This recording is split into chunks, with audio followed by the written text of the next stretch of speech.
आप बताए थे, लेकिन चलो एक बार और बता देता हूँ। तुम भी पढ़ लो यहाँ बैठ के, फायदा करेगा। पढ़ाई के नाम पर तो भाग जाएंगे, ये सब पढ़ाई के नाम पर भाग जाएंगे। पढ़वा रही है, खाली गार्जियन बनी हुई है नहीं। चलो। क्रिटिनिज्म पहला था, क्रिटिनिज्म। इससे तीन चार बीमारी होती है, उसका फर्स्ट में था। क्रिटिनिज्म में क्या बताए थे? मेटाबॉलिक प्रोसेस जो है क्या हो जाता है? स्लो हो जाएगा। तो मेटाबॉलिक प्रोसेस स्लो हो जाएगा तो क्या हो सकता है? द्वार बौना हो जाएगा, और क्या हो जाएगा? मंदबुद्धि हो जाएगा, और क्या हो जाएगा?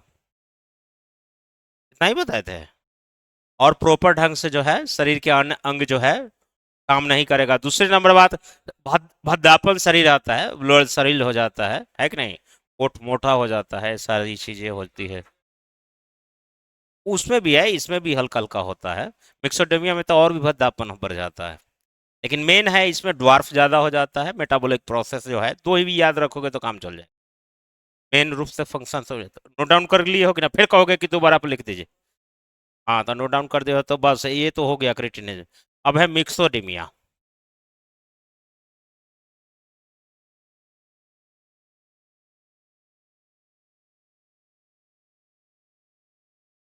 मिक्सोडीमिया में क्या बताए थे, बताओ। और क्या होता है इसमें?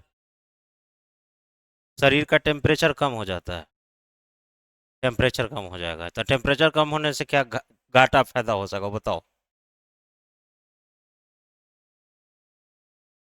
नहीं, सबसे बड़ी चीज होता है हार्ट, जो होता है ना, हार्ट बीट करना, वो सही से नहीं होता प्रॉपर ढंग से, वो डल हो जाता है, सुस्त हो सकता है। नहीं, वो बात सही है, लेकिन ये इनका प्रॉपर रूप से शरीर पहले से ही ठंडा है। वो तो स्वस्थ शरीर वाले कने करेगा। जो नॉर्मल ऑलरेडी उससे मिक्सिडीमिया से ग्रसित होगा, तो जो टेम्परेचर कम कर देता है, तो टेम्परेचर कम होगा तो और जो है प्रॉपर ढंग से काम नहीं करता है। ठंडा के दिनों में हम सांस जो लेते हैं वो धीरे धीरे लेते हैं, गर्मी में हाँफने लगते हैं, है कि नहीं? इसका मतलब जब इसको टेम्परेचर को कम कर देगा तो क्या हार्ट बीट सही से काम करेगा? काम नहीं करेगा। इसका ये होगा थक। तो जब हार्ट बीट काम सही से नहीं करेगा तो वह कैसा महसूस करेगा? थका थका महसूस करेगा, है कि नहीं?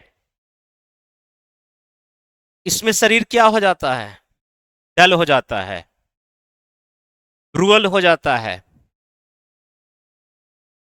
और ये पल के, त्वचा, यानी कि ये जो आईलेट्स है, ये सब मोटा हो जाता है, फैट हो जाता है।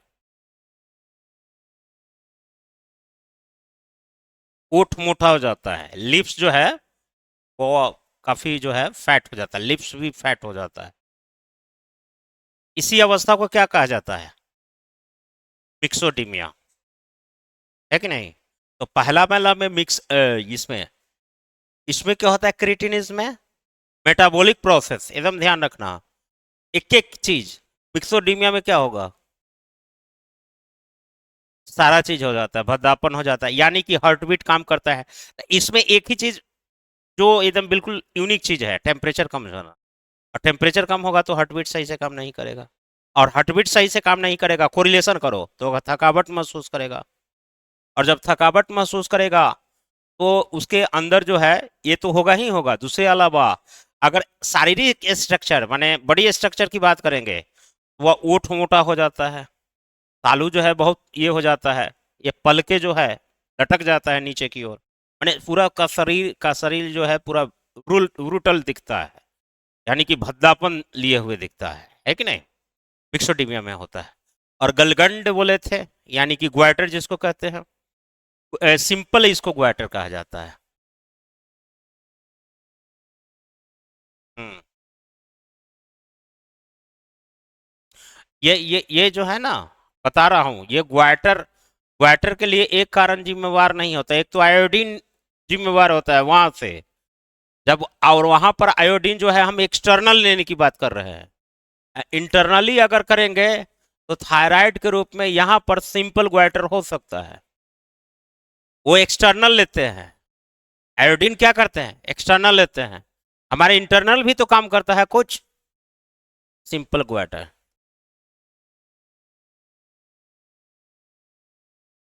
Simple quarter,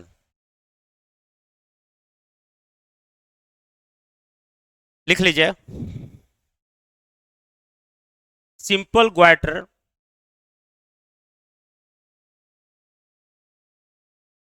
generally sees in see in hilly areas। सी माने सिंपल क्वार्टर जो है साधारणतः जो है हिली एरिया में देखने को मिलते हैं, या सॉइंट।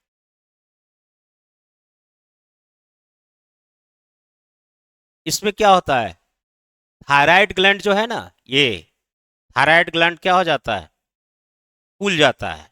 यानी कि क्या होता है, यानी कि ये क्या दिखने में लगता है, देखते हो कि बहुत मोटा सा एकदम थैलीनुमा स्ट्रक्चर के रूप में हो जाता है, बड़ा सा। बहुत आदमी को देखे नहीं हो गया ऐसे, पूरा फूल जाता है।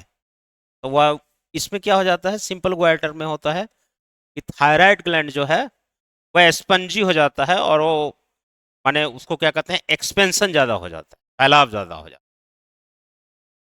नेक्स्ट लिख लो, हाशीमाटो डिजीज है, ये टेक्निकल चीज है,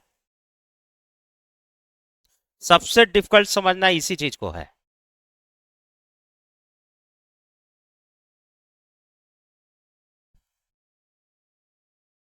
हाशीमाटो डिजीज है, देखो ये बड़ा टेक्निकल है, ये ध्यान से सुनना। ये जो होता है किसी हार्मोन के सेक्रेशन से मना, सेक्रेशन से नहीं, यह जो इफेक्ट दिखता है वह बाहर से ली गई जो मेडिसिन हम यूज करते हैं ना, उसका दुष्परिणाम के कारण ऐसा होता है। जैसे अगर थायराइड का क्योंकि इससे कौन सा हार्मोन सेक्रेशन होगा, थायराइड, थायराइड से थायराइड हार्मोन सेक्रेशन होता है। जब थायराइड हार्मोन का, बहुत ध्यान से फिर सुनना, बहुत टेक्निकल चीज है, थायराइड हार्मोन का कम सेक्रेशन हो, यानी कि मिनिमम सेक्रेशन हो, क्या सेक्रेशन हो, ज्यादा नहीं, मिनिमम। जब कम सेक्रेशन होता है तो इसको बढ़ाने के लिए, इसको बढ़ाने के लिए हम मेडिसिन यूज करते हैं। इसको बढ़ाने के लिए क्या करेंगे, मेडिसिन यूज करते हैं, मेडिसिन यूज करते हैं। जब मेडिसिन यूज करेंगे तो कई बार क्या होता है कि यह मेडिसिन बढ़ा तो देता है, लेकिन ये अपना साइड इफेक्ट भी छोड़ता है। क्या करते का, अपना साइड इफेक्ट छोड़ता है। यानी कि यह जो है कई बार करता है, ये मेडिसिन जो है रिएक्शन करता है किसके साथ, थायरोक्सिन के साथ, क्योंकि वो भी हार्मोन है और दवा भी एक प्रकार का क्या है, हार्मोन है। तो कई बार रिएक्शन कर जाता है। तो ये रिएक्शन करने के बाद, नहीं हार्मोन कोई जरूरी है, कोई जरूरी नहीं है कि सेम सेम सेम का मतलब ये थोड़ी होता है कि हम एकदम डायरेक्ट हार्मोन जो केमिकली उसका जो स्ट्रक्चर है वो हम मेडिसिन में वो ला देंगे तो क्रांति ही ला देंगे। कई बार रिएक्शन कर देता है ये, और रिएक्शन कई बार जनरली जो है रिपल्सन का केस किस में होता है, रिपल्सन का केस तो एक समान आयन वाले में भी होता है। सेम चीज यही केस से होता होगा, मैं ऐसा नहीं बताता हूं कि मैं रिसर्च करके बता देता हूं, उसका जो रियल में रिजल्टेंट उभर के आता है वही मैं रिजल्ट तुमको बता रहा हूं। यानी कि ये रिएक्शन करके क्या बनाता है, पॉइजन, पॉइजन। तो चले थे भला करने, क्या बन गया, जहर। और यही जहर किसको मार देगा, कहां चला गया, किसको मार दिया, थायराइड ग्लैंड को ही मार दिया। पॉइजन हो जाएगा तो मारे इसी को, तो ये कर देगा। इसलिए कई बार कहा जाता है हाशीमाटो डिजीज को, हाशीमाटो डिजीज में केस में कहा जाता है it is a suicidal diseases of thyroid gland. Thyroid नहीं, वो नॉर्मली आप जिंदा रहोगे, ऐसा थोड़ी है कि थायराइड ग्लैंड बहुत आदमी को ये पूरा बढ़ जाता है, लेकिन वो जनरली थोड़ा बहुत जो है प्रोसेस में, तो आपका शरीर में घटने वाली घटना है, शारीरिक विकास सही से नहीं हो सकता है। तो थायराइड तो बहुत चीज को कंट्रोल भी तो करता है, तो प्रॉपर ढंग से काम नहीं करेगा। और खुद यह इतना भद्दा सा दिखता है तो वो भी अच्छा थोड़ी लगता है।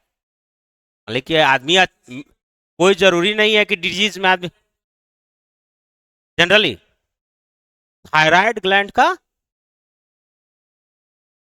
तो बॉडी में ये सारी चीजें जो बताए हैं, डिजीज बताए हैं, तो इसका मतलब क्या है कि थायराइड ग्लैंड में हम क्या बताए थे, इसमें इसी डिजीज से हम निकाल लेंगे वर्क। इसमें हम बताए थे इसका जनरली प्रॉपर काम क्या होता है, मेटाबॉलिक प्रोसेस को बढ़ाना।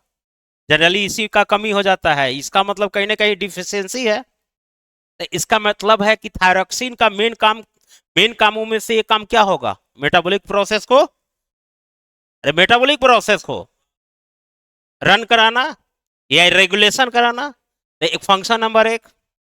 दूसरा है शरीर में सही से ग्रोथ करना, क्योंकि इसके ई के कारण क्या हो जा रहा है, व्यक्ति बौना हो जा रहा है, ड्वार्फ हो जा रहा है। अगर ये प्रॉपर ढंग से काम नहीं करेगा तो तुम्हारे शरीर का सही से ग्रोथ होगा। इसी बीमारी से निकालो ना, हम सब निकाल के बता देते, इसका वर्क यही हो गया। क्या ऑपरेशन होता, थायराइड ग्लैंड एकदम सीधे निकाल देगा? कुछ नहीं, उसका थायराइड ग्लैंड का जो जो उसका पोर्शन जो है ना, डिस्ट्रॉय हो गया है, जिसके कारण, किसके कारण, हाशिमोटो डिजीज में के कारण जो सेल उसका डिस्ट्रॉय। हाँ, ग्वाइटर। ग्वाइटर का ऑपरेशन नहीं होता है। किसने कह दिया कि ग्वाइटर का ऑपरेशन होता है? नहीं, तुम्हारा इसके कारण, हाशिमोटो डिजीज के कारण। तो वैसा ऑपरेशन होता तो सारे लोग ऑपरेशन करके बिल्कुल अपने आप को चंगा कर लेते। तो सरकार को यह, हमरा थायराइड हो गया हुआ, हमरा ऑपरेशन करावे के पड़ता, वो एक इस केस में कराना पड़ता है, क्योंकि ये मर गया ना, तो मरा हुआ सेल तुम्हारे अंदर रहेगा तो त्वरण ही पैदा करेगा ना। एक आलू तुम्हारे अथी में सड़ जाएगा, रोस्टेड हो गया, तो क्या उसको तुम रखोगे तो पूरे आलू को सड़ा नहीं सकता है, पूरा पोटैटो खराब हो जाएगा। इसी कारण से ये डिस्ट्रॉय वाला पार्ट को बाहर निकाला जाता है। अरे इतना डेप्थ नहीं पूछेगा, ये मेडिकल वाला चीज पूछ रहे हो, लेकिन हमारा काम है बता देना, हम बता देते हैं। इतना आप समझ में आया कि नहीं? हाशिमोटो डिजीज यही चीज बता तो है, चारों पूछेगा। अब देखो उतना डेप्थ जितना बता दिए वो तो बहुत डेप्थ बता दिया, उतना पूछेगा भी नहीं। हाशिमोटो डिजीज जो है किस ग्लैंड से रिलेटेड है, बस हो गया। तुमसे पूछ देगा मिक्सोडेमिया किससे रिलेटेड है, बहुत ओकरा मन अगर थनका बौरा जाएगा, बौराजने का मतलब है थोड़ा सा कि थोड़ा सा अच्छा क्वेश्चन पूछ लेगा, तो बोले कि थायराइड ग्लैंड में कौन सा एक जो है हाइपोसेक्रेशन से होता है या हाइपर सेक्रेशन से होता है? तो इतने तो चारों हाइपो से ही हो रहा है, कम से सेक्रेशन से हो रहा है। उसके बाद क्रिटिनिज्म जो हो रहा है, जरमावता कहते हैं हिंदी में, ये भी क्या है, तो हाइपो से ही हो रहा है। और हाइपर लिखना ही है तो एगो छोड़ेंगे कहला, तो हम कहोगे कि सर एगो बताए नहीं, तो वो भी लिख लो, exophthalmic goitre, EXOPHTHALINIC,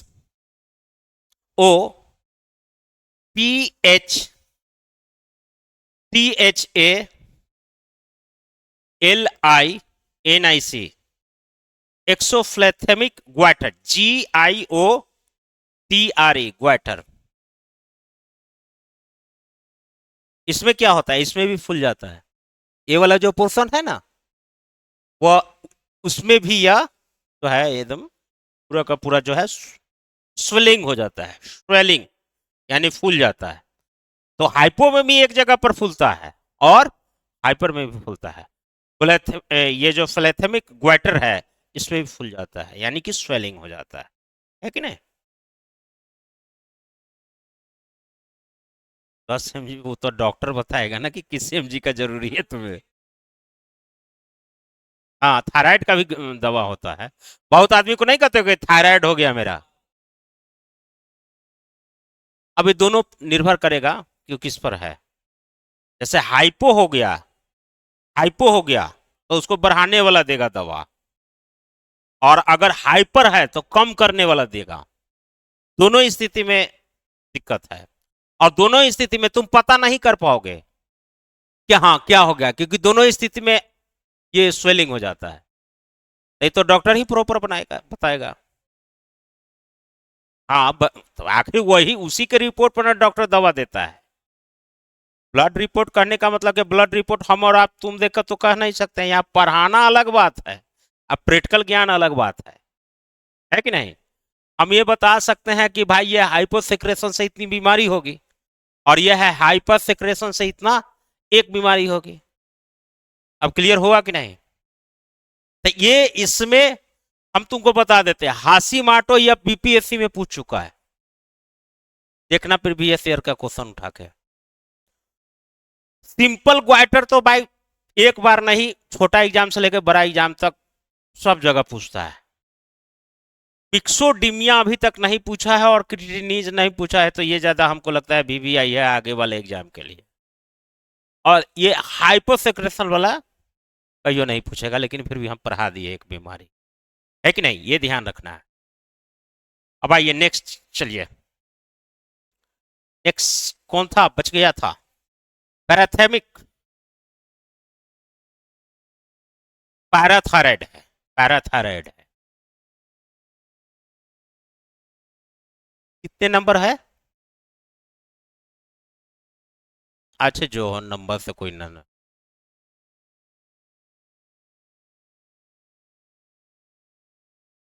parathyroid gland,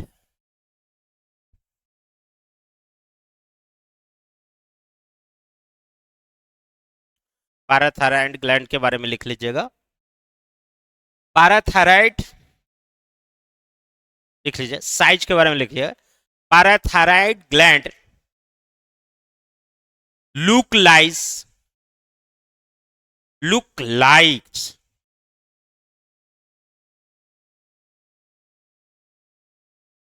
A P structure. P माने जान रहे हो, मटर के दाने के जैसा, हाँ P structure. Parathyroid found in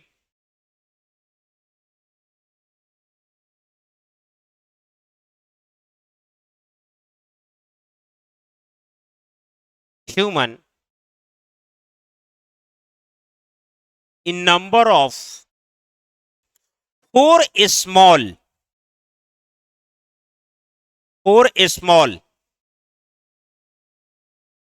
spherical structure. ये चार गोली गोली छोटी संरचनाओं के भांति होता है, फोर, ये पूछ सकता है संख्या में, है कि नहीं। बट हाँ, but in some cases number varies, number varies 2 to 6, 2 to 6, 2 से 6 तक हो सकता है संख्या। जनरली 4 संख्या में पाई जाती है। आपको अगर विकल्प चुनना रहेगा तो 4 मार के आइएगा, लेकिन कई केसों में यह देखा गया है कि यह 2 से लेकर मिनिमम 2 से लेकर 6 तक हो सकता है कि नहीं। जनरली कितना होता है, 4।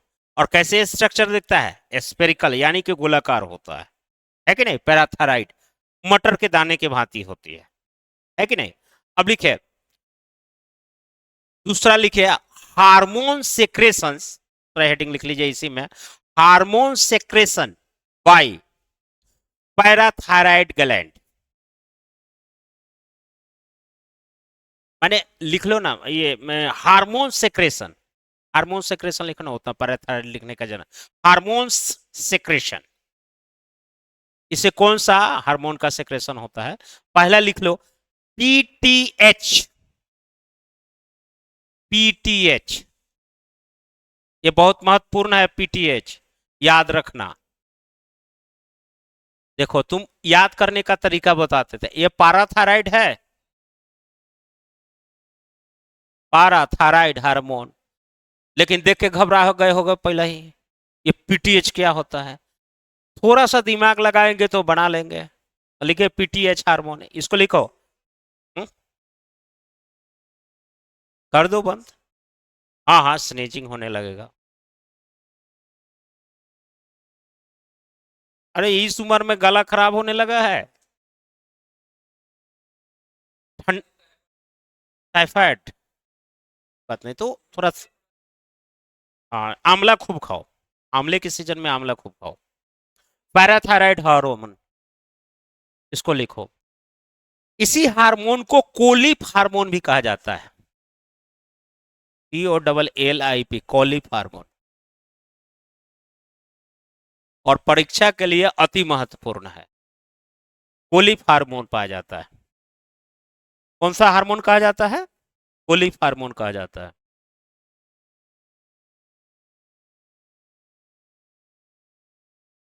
बहुत महत्वपूर्ण परीक्षा की दृष्टि से। अच्छा, ये कोलिप माने कोलिप नाम दे दिया गया है। हो सकता है कि कोलिप महोदय कोई खोज किया होगा, उसी के सम्मान में रख दिया है, इसका कोई ये नहीं है। कोलिप याद रखना है। और देखिए, ये पीटीएच हार्मोन जो होता है किसी ना किसी चीज से बना होगा ना, क्योंकि हर चीज का स्ट्रक्चर होता है। जैसे प्रोटीन बताए थे, protein structural unit of cell होता है कि नहीं? और वो भी प्रोटीन जो स्ट्रक्चर यूनिट होता है, वह कहीं ना कहीं एमिनो एसिड का बना होता है, यानी कि एमिनो एसिड्स का होता है कि नहीं? जैसे हमारे मानव शरीर में कितने एमिनो एसिड की आवश्यकता है? 20। कई जगह पर 22 का चर्चा किया गया है। लेकिन हमारे इसमें जो है पीटीएच में जो बना हुआ है, गजब, 84 एमिनो एसिड का स्ट्रक्चर है। लिख लीजिएगा।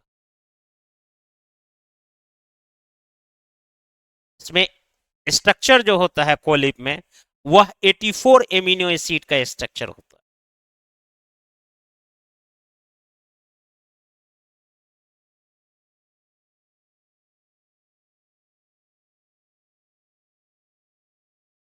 है कि नहीं?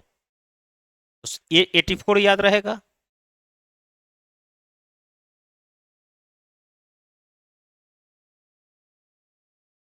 नहीं समझ में आया? जैसे ए, कोई भी चीज का स्ट्रक्चर होता है ना, केमिस्ट्री में पढ़े होंगे। तो प्रोटीन का भी स्ट्रक्चर होता होगा, लेकिन प्रोटीन का स्ट्रक्चर एक टाइप का नहीं बनता है। जैसे उसका जो एक जो कहते हैं फंक्शनल ग्रुप, फंक्शनल ग्रुप में जब चेंज आने लगे, अलग अलग ढंग का ग्रुप बनाने लगे, तो ऐसा कितना ग्रुप बनाएगा यह? वही तो है। और क्या कीजिए जी। और जब फंक्शनल ग्रुप अलग अलग होगा, तो उसका फीचर्स भी अलग होगा कि नहीं? नहीं। इसलिए तो 84 एमिनो एसिड लिखा गया है कि नहीं? अब है इसका फंक्शन भी तो होगा।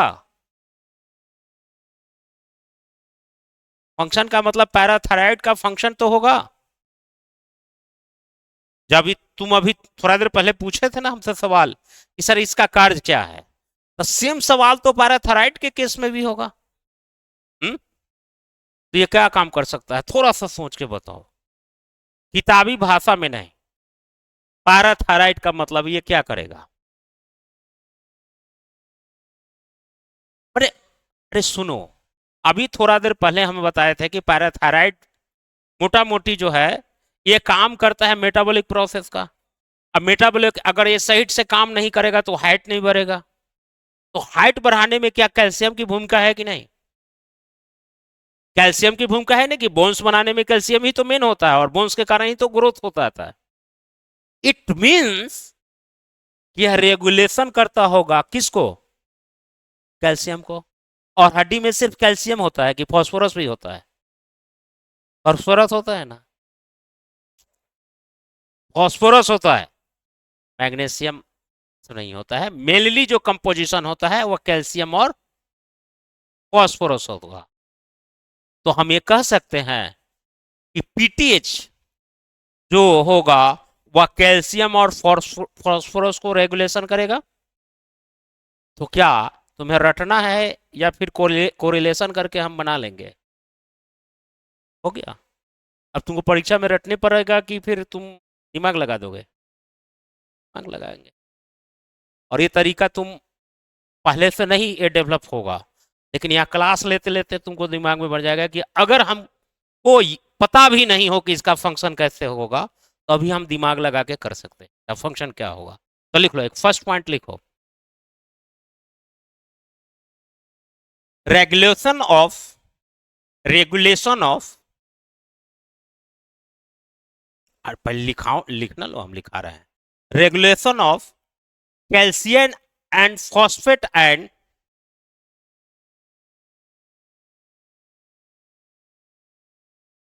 इन ब्लड,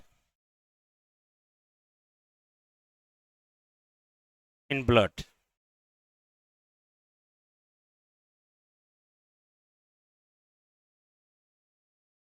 अब तुम ये भी पूछ सकते हो सर रेगुलेशन किस चीज में, तो इसकी संख्या में, इसकी संख्या से रिलेटेड है, तो लिख लीजिए ब्रैकेट में समझने के लिए, नंबर्स।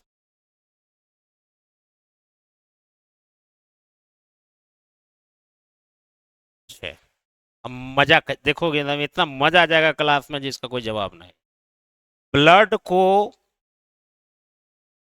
कंजुगेट करने में या स्कंदन करने में, या उसको कई बार जो है हम कहते हैं कि उसको जमाने में कैल्शियम की भूमिका है कि नहीं? अरे भाई, रक्त का थक्का जो जैसे कहीं कट जाता है तो हाँ, प्लेटलेट्स नहीं, एक चीज नहीं करता है, यही तो दिक्कत है, भले ब्लड में पूरा बताऊंगा, उसको जमाने के लिए 6-7 यूनिट काम करता है। फाइब्रिज पहले तो करता है फाइब्रिजोन नामक प्रोटीन, फाइब्रिजोन नामक प्रोटीन, लेकिन सिर्फ फाइब्रिजोन ही नहीं होता है, फाइब्रिनिजोन होता है, फाइब्रेन होता है, बहुत सारे चीजें होता है। उसमें मेन भूमिका किसका होता है? फाइब्रिनिजोन का। तो जब प्रोटीन के रूप में कहेगा कि कौन सा हमें ब्लड क्लोटिंग करने में काम करेगा, क्या उत्तर जाएगा? फाइब्रिनिजोन। बताऊंगा, ये प्रोटीन का प्रकार में आएगा। और जब कहेगा कि मिनरल्स के रूप में कौन जो है क्लोटिंग करता है ब्लड का, तो कैल्शियम। और जब तुम्हें ये कहेगा और भी चीजें होता है, प्लेटलेट्स भी जमाने का काम करता है, तो बोलेगा ब्लड कंपोनेंट का कौन सा वो पार्ट होता है जो इसको जमाने का काम करता है, तो प्लेटलेट्स भी भूमिका निभाता है। एक चीज भूमिका नहीं निभाता है, तो जब मिनरल्स के रूप में तुमसे पूछा जाएगा कि which minerals is responsible for in blood clotting, क्या उत्तर जाएगा? हाइड्रोजन मार के आओगे, जो लूसेंट में रट के जाओगे तो तुम्हारा क्वेश्चन गलत हो जाएगा। अब एनसीईआरटी में सब दिए हुआ ही रहता है, सब समझ ही जाते, तो फिर क्लास में लेने के लिए क्यों आते 2 घंटा? हाँ, ये सब डिटेल पढ़ाऊंगा, जब ब्लड पढ़ाऊंगा ना तो उसमें बताऊंगा। चूंकि यहाँ चर्चा चली है इसलिए कोरिलेट करा दिया हूँ, घबराना नहीं है, बता दूंगा।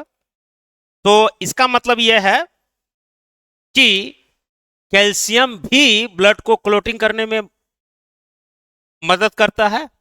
तो हम इसे नेक्स्ट पॉइंट लीजिए, फंक्शन में लिख लीजिएगा कि parathyroid hormone helpful in helpful in muscle concentration, comma,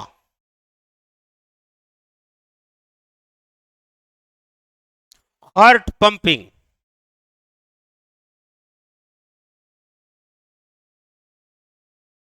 blood कैगुलेशन।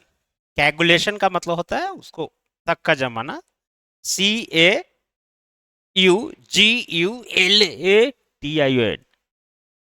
Coagulation. And bone structure, bone structure.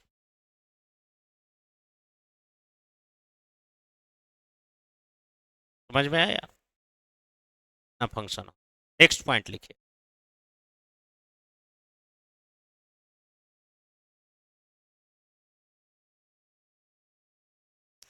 Maintain the number of calcium in our blood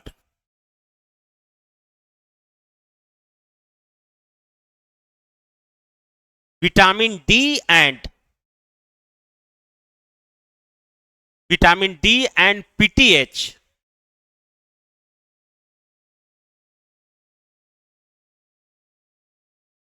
vitamin D and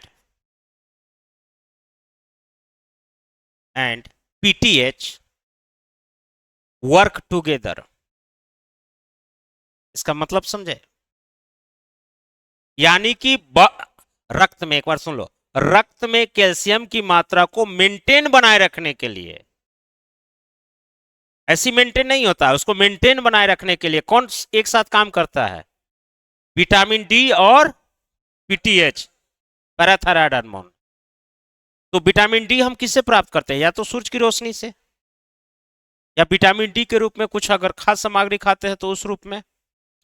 तो विटामिन डी किसके साथ मिलकर? इसी हार्मोन के साथ मिलकर। ये हार्मोन अगर विकसित नहीं होगा तो कैल्शियम का कंपोजिशन ब्लड में हो पाएगा? अरे नहीं ना हो पाएगा। और जब ब्लड में कंपोजिशन कैल्शियम का नहीं हो पाएगा तो ग्रोथ हो पाएगा? तो तुम्हारा शरीर का ग्रोथ रुक जाएगा कि नहीं? इसका मेन मकसद क्या है? यही काम करता है। कैल्शियम को सिर्फ ना कंपोजिशन करता है, बल्कि हाइपोथैलेमस से, देखो, हाँ हम समझ गए। एसटीएच जो होता है ना, इसको हम शुरू में क्या बोले थे? पिट्यूटरी ग्लैंड से निकलता है, और हाँ ग्रोथ हार्मोन भी कहते हैं। और इसको मास्टर ग्रंथि क्यों कहेंगे? रेगुलेट करवाता है। किससे करवाता होगा? मास्टर, और मास्टर तो सिर्फ निर्देश देता है कि भैया ये काम करो, वो काम करने में वो ज्यादा, वो खाली निर्देश देने वाला। हाँ, मास्टर गेन से निर्देश आता है। रियल मानने में ग्राउंड पर कौन वर्क करता है? Pituitary gland. इसलिए वो मास्टर ग्लैंड है। लेकिन वो भी तो मास्टर किसी से ना किसी से करवाएगा, या रेगुलेट करवाएगा, नहीं रेगुलेट करेगा। तो रेगुलेट करेगा, जैसे कि हम, हमारे ऊपर भी कोई आदमी होगा, लेकिन हम तुमको रेगुलेट करा रहे हैं कि नहीं कि तुम पढ़ो। अगर हम टीचर हैं, मास्टर हैं, तो हम भी तो तुम्हें रेगुलेट कर रहे हैं कि तुम पढ़ो लिखो। ये पॉइंट लिखा रहा हूं तो हम भी तो रेगुलेट कर रहे हैं ना किसी को। सेम काम हुआ कर रहे हैं। तो घबराना नहीं है कि सर आप पढ़ाए थे प्यूटिटी ग्लैंड में ग्रोथ हार्मोन, तो यहां भी तो ग्रोथ करा रहा है, तो ये क्यों करा रहा है? तो यही तो कंपोनेंट है मेन। काम कौन करेगा? जमीनी स्तर पर तो यही काम करेगा, है कि नहीं? और कोई कंफ्यूजन? चलिए, तो ये इतने काम करेगा। तो पीटीएच हार्मोन को ही क्या कहेंगे? कोलिफ हार्मोन। इसे कोलिफ हार्मोन भी कहेंगे। और इसका फंक्शन कितने प्रकार के? कौन कौन? हम्म है।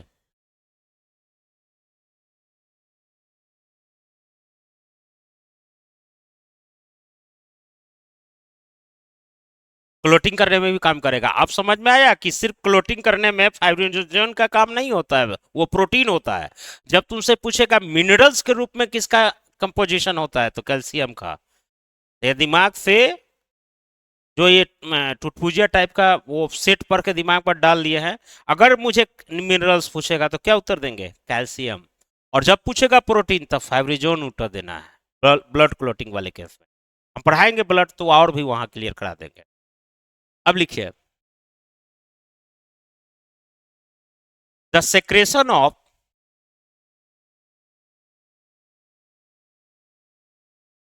नहीं नहीं, एक दूसरा हेडिंग ही लिख लो, अलग से हेडिंग लिखो। डिसऑर्डर ऑफ,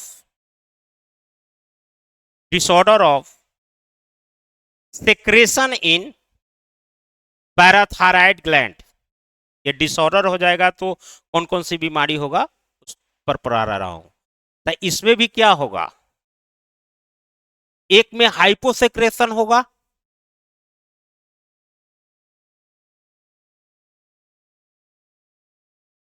और एक में क्या होगा? हाइपर सेक्रेशन होगा।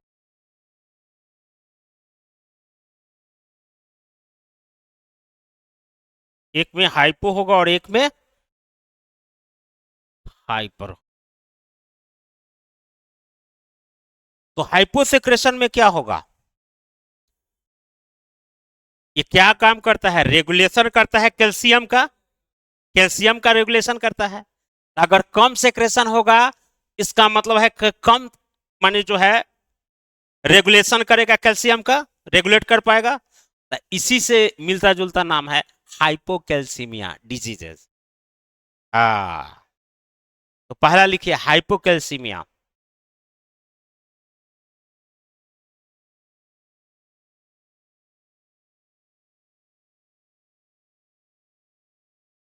हाइपोकैल्सीमिया पहला होगा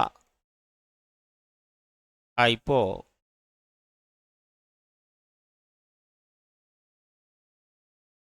हाइपोकैल्सीमिया। हाइपोकैल्सीमिया, तो हाइपोकैल्सियमिया कैल्सीमिया में क्या होगा? बहुत ध्यान से सुनना। इसमें इसमें भी पीटीएच हार्मोन है, तो पीटीएच हार्मोन का सेक्रेशन कम होगा कि ज्यादा होगा? अच्छा, पीटीएच हार्मोन का सेक्रेशन होगा कम, तो क्या होगा? कैल्शियम का कैल्शियम का जो रेगुलेशन होगा ब्लड में कम होगा कि ज्यादा होगा? कम होगा। जब कैल्शियम कम होगा, इट मींस शरीर में क्या होने लगता है? कमजोर होने लगता है। इसी को कहते हैं ऐठन हो जाना। ऐठन सब जानते हो ना? शरीर अकड़ने लगता है। शरीर अकड़ने लगे, इट मींस समझना चाहिए कि our body is deep distress और is suffering from the deficiency of calcium.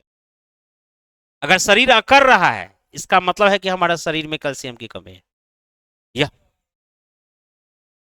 नहीं, जनरली जनरली हाँ, तो उसमें भी तो तबीयत खराब होगा, तो इसका मतलब है कि तुम प्रॉपर ढंग से न्यूट्रिशन नहीं ले रहे हो, तो उसके उसके उसके कारण भी ये हो सकता है।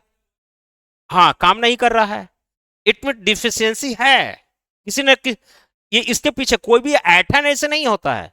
ऐठन जनरली जो होता है हाइपोकैल्सीमिया में ही होता है कि नहीं? इसके बारे में बोन को बोन को फ्लेक्सिबल जो होता है ना, हार्डनेस बनाता है कैल्शियम। और बोन में कार्टिलेज जुड़ा होता है। जैसे कार्टिलेज का मतलब यह होता है कि दो जगह पर, आगे बताऊंगा, बोन में एक होता है लिंगामेंट, एक लिंगामेंट होता है, तो लिंगामेंट बोन टू जोड़ता है। और एक होता है लिंगामेंट के अलावा एक और होता है, मैं बताता हूं। लिंगामेंट जो होता है वो बोन से बोन को जोड़ता है। और एक होता है टेंडम। टेंडम नाम सुने होंगे, TENDOM, टेंडम। और एक होता है कौन? अभी तुरंत बताया हूं ना, नाम भूल रहा, लिंगामेंट।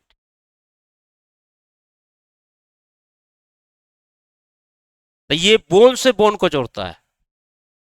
यह किसको जोड़ेगा? बोन को बोन जोड़ेगा। और टेंडन क्या करेगा? बोन को मसल्स के साथ जोड़ता है। तो बोन के साथ मसल्स जुड़ा हुआ रहेगा, तब तो फ्लेक्सिबल है। लेकिन बोन को बोन से जोड़ना जोड़े रहेगा, तो क्या वो अगर ज्यादा करोगे जैसे है, और इसको हम इस टाइप से इसको फ्लेक्सिबल करने की कोशिश करें, टूट जाएगा कि नहीं? ब्रेक डाउन कर जाएगा कि नहीं? ये इसमें कब्जा संधि है, हिंदी में कहते हैं। सब पढ़ाऊंगा, बोन से पढ़ाएंगे तब। तो ये टेंडन बोन से बोन को जोड़ता है। बोन, हाँ हाँ, बोन टू बोन को ये जोड़ेगा, बोन से मसल्स को ये जोड़ेगा। जहां बोन और मसल्स का होगा वहां तो फ्लेक्सिबल होगा। फ्लेक्सिबल है कि नहीं? इधर करोगे, लेकिन बोन को एकदम, बोन से बोन जहां पर ज्वाइंट है, तो जहां पर एक प्रकार का दिया गया है ज्वाइंट जो होता है वह कई प्रकार का होता है। कंदुक खलिका संधि कहते हैं, जिसको बॉल सॉकेट कहते हैं। जैसे यहां पर है, पूरा का पूरा मूवमेंट हो जाता है, इसको कहते हैं कब्जा संधि, है कि नहीं? तो कुछ ना कुछ ज्वाइंट दिया गया है, वह किस इसी के कारण मूवमेंट करता है। लेकिन तुम कह रहे हो कि फ्लेक्सिबल हो जाएगा बोन, तो ये तुम्हारा क्वेश्चन ही गलत है। फ्लेक्सिबल बोन हो जाएगा, इसका मतलब है कि कैल्शियम की मात्रा कम जा रही है। जब कैल्शियम ही ठोस बनाता है शरीर को, माने अति बोन्स को, जब कैल्शियम की मात्रा ही हो जाएगा तो क्या क्या हो सकता है? कमजोर हो जाए, नाजुक हो जाएगा बदन। ये कार्टिलेज है, बोन नहीं है। नहीं, ये भ्रम हटा देना, ये कार्टिलेज है, इसमें बोन कहीं है नहीं है। देखो हम जैसे चाहेंगे तैसे मोड़ सकते हैं। हड्डी रहता, बोन रहता तो मोड़ लेते। मारसा खूब बचपन में पढ़ाए होंगे कान नहीं ठेक के। बोन रहता तो क्या वहां कान नहीं पाड़ते, बोन ही टूट जाता उसका। ये हार्ड कार्टिलेज होता है।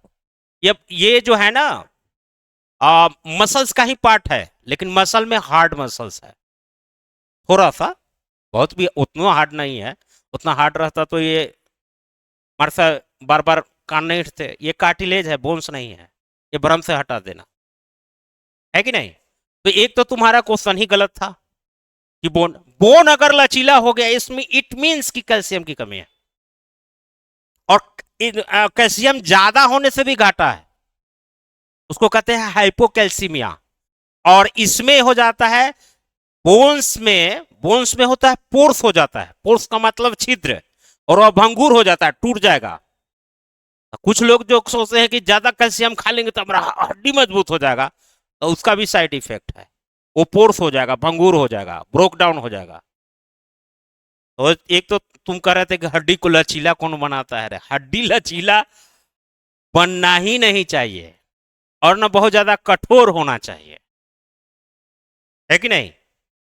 हड्डी एक नॉर्मल बेस से होना चाहिए। अगर हड्डी में कंपोजिशन ज्यादा अगर कैल्शियम का हो जाएगा तो उसमें पोर्स आना शुरू हो जाता है, छिद्र होना शुरू हो जाता है हाइपोकैल्सीमिया के कारण। ये बताऊंगा, बोन जब पढ़ाएंगे तो बोन से रिलेटेड डिजीजेस पढ़ाएंगे तो वहां बताएंगे।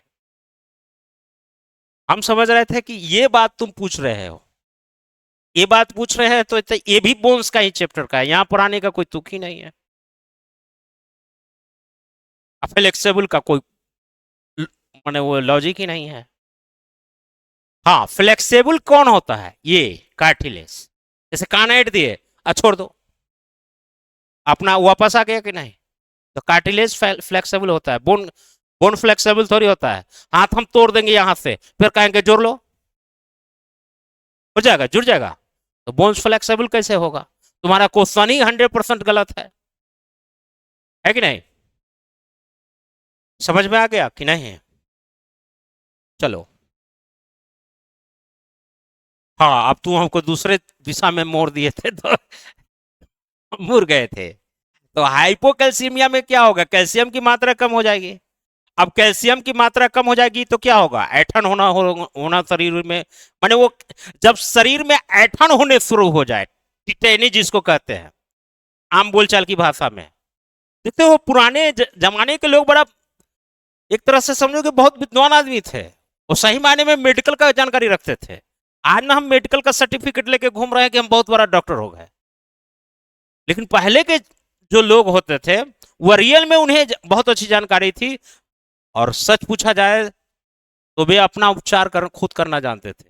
पुराने जमाने में दादा दादियों से सुनते होंगे कि जब उनके शरीर में अकड़न या ऐठन महसूस होती थी तो वह जनरली क्या काम करते थे? सीप, सितुआ या घोंघा, स्नेल का सेवन करते थे, ताकि उनमें शरीर की सारी डिफिशियंसी जो कैल्शियम से रिलेटेड है वह उसकी पूर्ति हो जाए।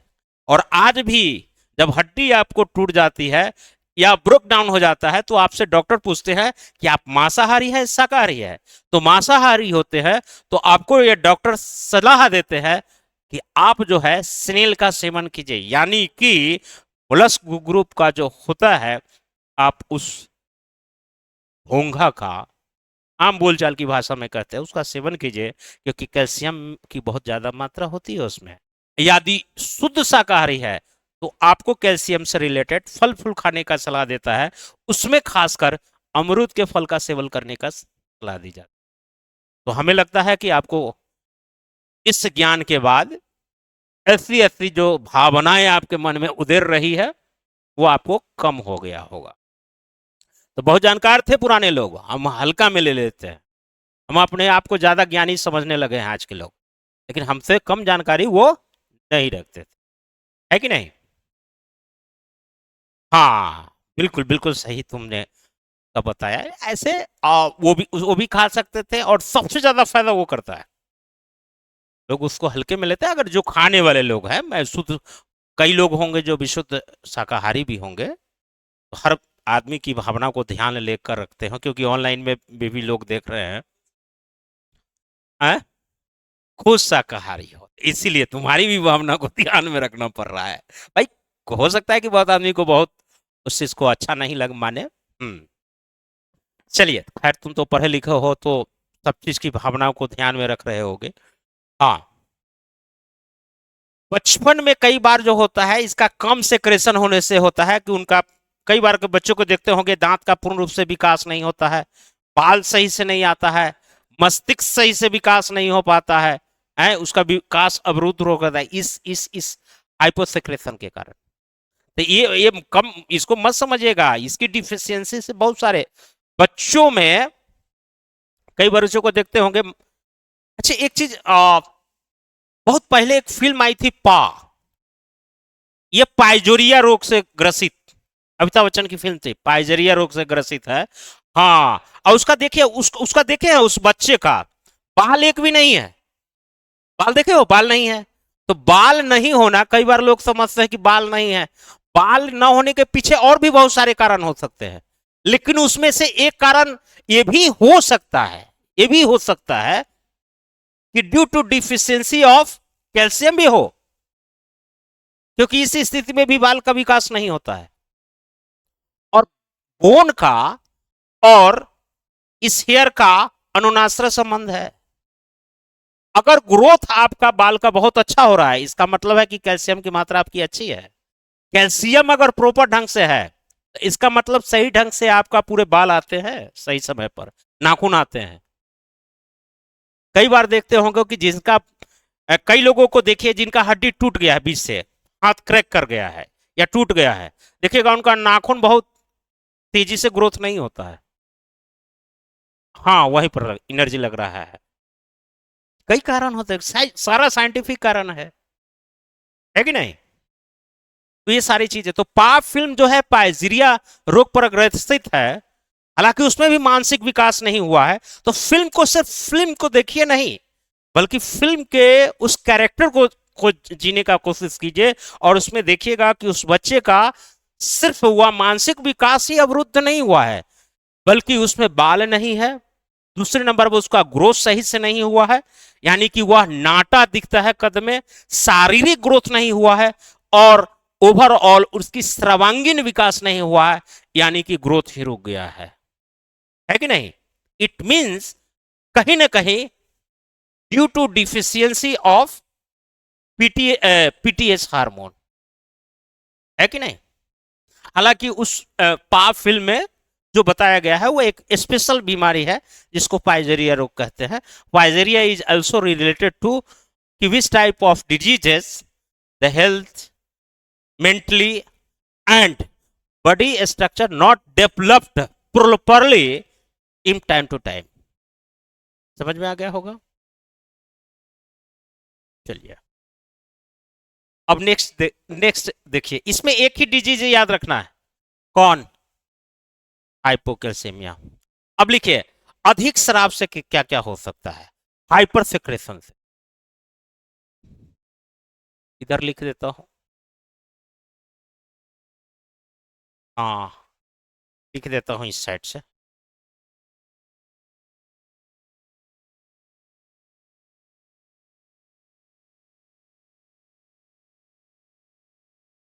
अत्यधिक सेक्रेशन से क्या हो सकता? आइए गया, जिसका डर था हम बोल रहे थे कि आगे पढ़ाएंगे बोन्स में, वो आइए गया है, ऑस्टियोपोरोसिस। ऑस्टियोपोरोसिस,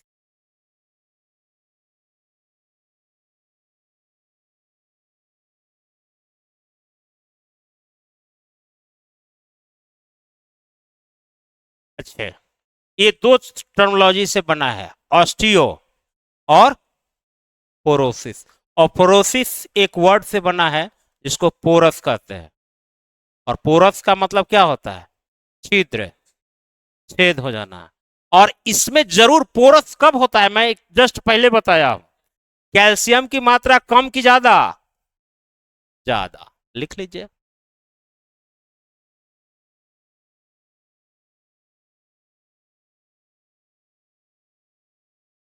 अच्छा, इसमें जान जाइए, इसमें मेल्ट डाउन होता है।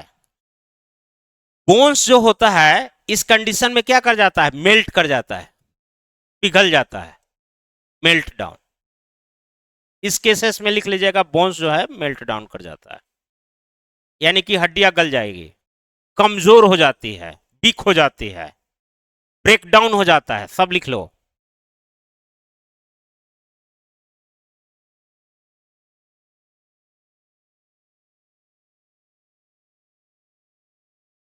समझ में आ गया? एक लिखो हाइपोकैल्सीमिया, हाइपरकैल्सीमिया।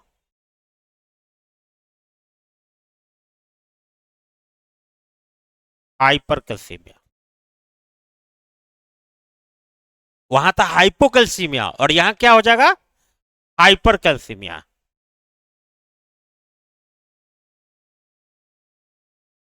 हाइपरकैल्सीमिया, हाइपरकैल्सीमिया में क्या होगा? थोड़ा सोच के बताइए।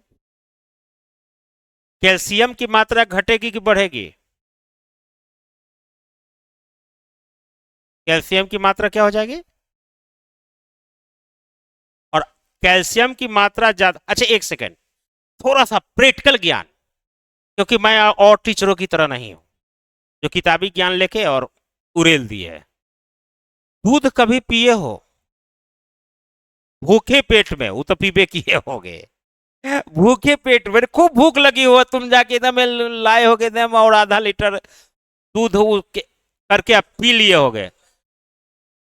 हाँ, दूध पी लिए, दूध पी लिए, ब्रेड का गोली मारो, दूध पी लिए खाली पेट एकदम बिल्कुल आराम से तुमको देखने में लगा होगा भूख ही मर गई होगी। महसूस किए हो? महसूस किए हो? सच्चाई। ऐसा नहीं कि अब हम तुमको एकदम बिल्कुल बोल रहे हैं तो सर बोल रहे हैं तो एकदम बोल ही देते हैं। एकदम भी प्रैक्टिकल मैं एकदम पढ़ा देता हूँ, दिमाग पर डाल देता हूँ। इसका मतलब यह है कि कैल्शियम की मात्रा अगर शरीर में ऑटोमेटिक बढ़ जाएगी तो तुम्हारा भूख मर जाएगा कि नहीं?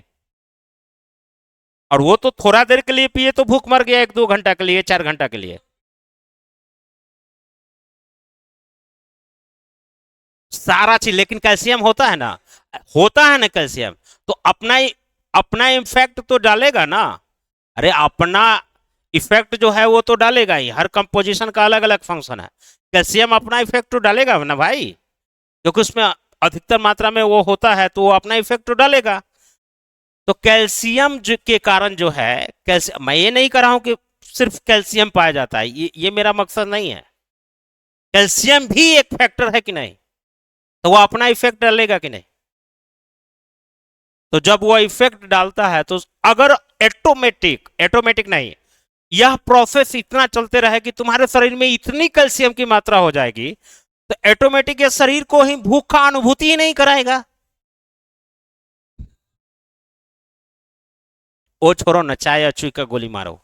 हम कह रहे हैं, अगर तुम्हारे शरीर में डिकम्पोजिशन, कैल्शियम की मात्रा अत्यधिक बढ़ जाए, माने अभी बढ़ा हुआ होगा, बढ़ा हुआ है, तुमको भूख ही मर जाएगी।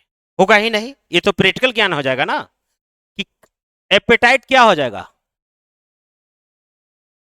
एपेटाइट क्या होगा? कम हो जाएगा।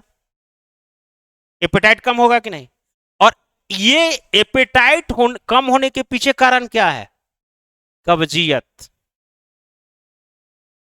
और जिसको माने इसका रिजल्टेंट होगा एपेटाइट, भूख कम हो जाने के पीछे भी एक कारण क्या होता है?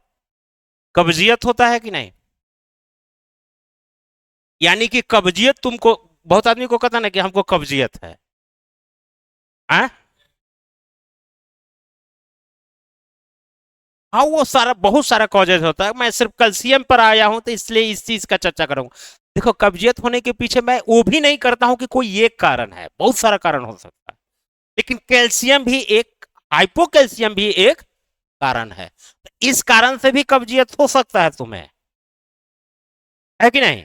तो बहुत लोग जो है दूध पीने के सही तरीका ही मालूम नहीं है। सुबह उठ के खाली पेट दूध पी लेगा, फिर वो खाना खाए या ना खाए दूध पी के सो जाएगा, कहेगा कि पूरी एनर्जी ले लिए हैं। है कि नहीं?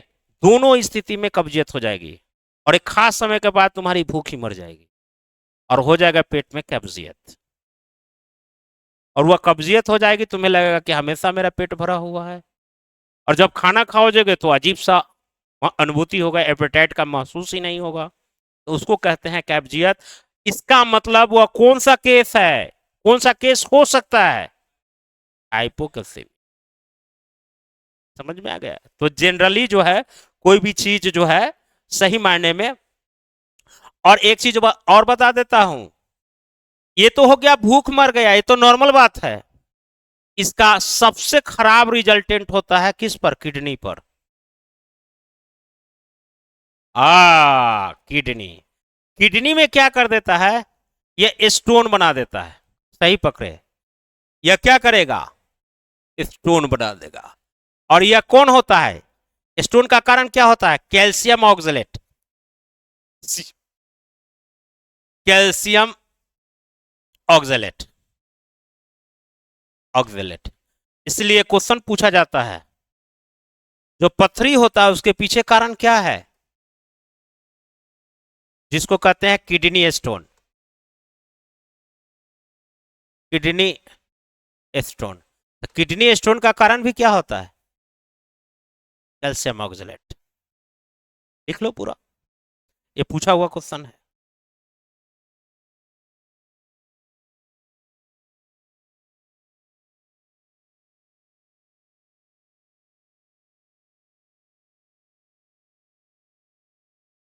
एक कुछ एक कुछ लिख लो रोचक तत्व।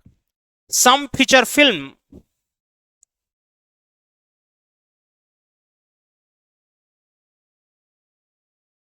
फिल्म related on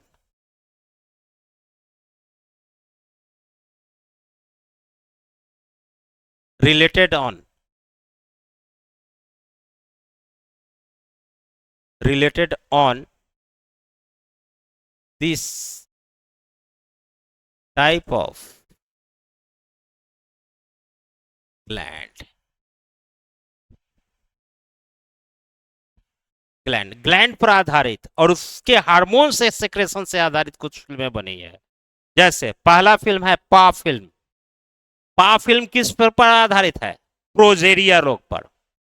तो पा फिल्म जो है, पा फिल्म है किस ना? प्रोजेरिया डिजीज पर। Progeria disease, progeria disease. तारे जमी पर।